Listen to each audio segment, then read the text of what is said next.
काम हमारे लिए करना पड़ेगा। पूंजीपतियों की दलाली नहीं चल सकती।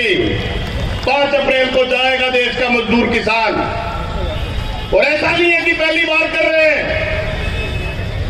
2020-21 में लगातार 1 साल तक दिल्ली के तमाम बॉर्डर्स को चारों तरफ से सील करके रखा। किस बात को लेके कि ये खेती को बर्बाद करने वाले, राशन वितरण प्रणाली को बर्बाद करने वाले, पीडीएस सिस्टम को बर्बाद करने वाले तेरे कानून नहीं चल सकते। और आखिरकार मोदी को घुटने टेकने पड़े देश के मजदूर किसानों के सामने। आज वो दुश्मनी निकाल रहा है। वो बात करते हैं सबका साथ सबके विकास की। अरे इस बार का बजट देखो जो देश की वित्त मंत्री ने पेश किया है।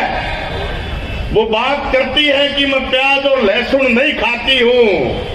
अरे तुमने पूरे देश को बेच के खा लिया, तुम्हें प्याज लहसुन की जरूरत नहीं है। जहां जहां उनको मजदूर और किसान नाम दिखाई दिया बजट में, जहां भी मजदूर किसान नाम दिखाई दिया, मनरेगा का नाम आया, बजट कम करो।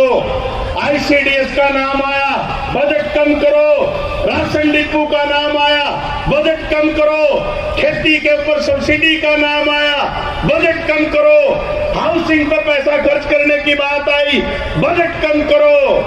तमाम वो जगह जहां पर मजदूर या किसान का नाम देश के बजट के अंदर आ रहा था, तमाम जगह पर कटौतियां देश की सरकार ने की। जो हाल का बजट पेश हुआ है, किसको फायदा पहुंचा रहे हैं? फायदा पहुंचा रहे हैं देश के पूंजीपतियों को, फायदा पहुंचा रहे हैं अडानी को, अंबानी को, फायदा पहुंचा रहे हैं देश के बड़े बड़े कॉर्पोरेट को। और वो तो साबित हो गया। कुछ लोग कहते हैं कि अभी अडानी की पोल खुली है। अरे अभी नहीं खुली। ये लाल झंडे के लोग, सीआईटीयू के लोग, लेफ्ट पार्टियों के लोग निरंतर कहते आए कि देश की सरकार देश की आम जनता की गाड़ी कमाई को देश के पूंजीपतियों के हवाले कर रही है। अब वो एक अमेरिका की कंपनी हिडनबर्ग ने खुलासा कर दिया, और वो जो 10 नंबर में से ऊपर चला गया था, दूसरे तीसरे नंबर पर अडानी, वो नीचे खिसकना शुरू हो गया। बहुत लोग कह रहे हैं कि इसको घाटा लग गया। घाटा अडानी को नहीं लगा, घाटा हमें लगा है, क्योंकि वो पैसा LIC का लेके जा रहा है, वो पैसा SBI का लेके जा रहा है। उसका निशाना हमारा जो ये POC का बोर्ड है, हजारों करोड़ रुपए जमा है उसके अंदर। निशाना देश की सरकार का निर्माण मजदूरों के बोर्ड के ऊपर भी है। यही कारण है कि वो 4 लेबर कोड लेके आए हैं खेती के 3 कानूनों के साथ। यही कारण है कि वो हमारे काम के घंटे बढ़ाना चाहते हैं। यही कारण है कि वो तमाम पैसा जो सोशल सिक्योरिटीज के अंदर जमा है, उस सारे पैसे को वो अपने कब्जे में करना चाहते हैं। ये इस बार के बजट ने साबित कर दिया है। पिछले 7-8 साल में, मैं ज्यादा बात नहीं करना चाहता, आप देखिए हमारे हरियाणा में एक कहावत है,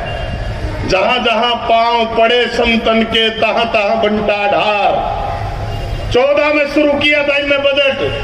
पहले बात की थी सबको सबका साथ सबका विकास। देश के अंदर हिंदू मुस्लिम के दंगे शुरू हो गए, मॉब लिंचिंग शुरू हो गई।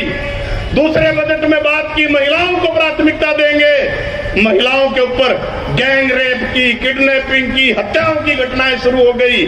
तीसरे बजट में कहा किसानों को ध्यान देंगे, किसानों को उजाड़ने वाला ये लोग कानून लेके आए।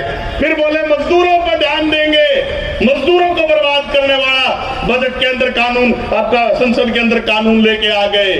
रास्ता साथियों एकमात्र यही है, हमें आखिरी शख्स तक पहुंचना पड़ेगा। हर वो व्यक्ति, चाहे वो मजदूर है, छोटा मोटा किसान है, चाहे वो मोहल्ले में दुकान करने वाला है और कोई काम करने वाला है, हर उस व्यक्ति तक पहुंचना पड़ेगा जो पीड़ित है। हर आदमी तक पहुंच के देश की, मोदी की सरकार की जो नीतियां हैं, जो लोगों के बीच में फूट पैदा करती हैं, अरे ये लोग बड़े देश भगत बनते हैं। आज कहते हैं कि आरएसएस से बड़े दिल्ली में मई के अंदर जो चुनाव होंगे 24 के अंदर, उस टाइम पर भी देश की मोदी की सरकार को हिंदुस्तान का मजदूर किसान सबक सिखाएगा। ये फैसला हमें यहां से लेकर जाना चाहिए। आप तमाम साथियों का बहुत बहुत धन्यवाद। इनकलाब जिंदाबाद।